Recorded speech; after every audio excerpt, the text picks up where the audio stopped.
Hello guys, so ito yung part 2 ng ating Facebook security para makaiwas sa mga hacker, mga para safe ang iyong Facebook.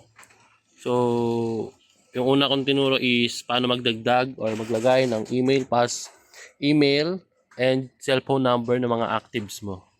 And paano rin mag-delete. Ngayon, ito naman is paano mo magagamit yon para magkaroon ka ng security dito sa Facebook para maiwasan ang mga hackers. So, punta ka sa Facebook mo, ito, dito sa may tatlong lane, scroll down. So, hanapin mo yung settings. Diretso ka na, privacy shortcuts.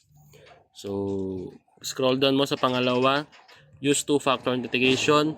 Then, automatic yung number na nilagay mo is malalagay dyan. So, bawat magla-login or kahit ikaw mismo, may code na lalabas. So, sa number na yan, para i-login yung Facebook mo. So, hindi siya basta-basta mag-login ng iba. Siyempre, pwede ka rin mag-add backups. Kung ano pa, authentication app, yung tulad niyan, QR code, and security key, and get alerts.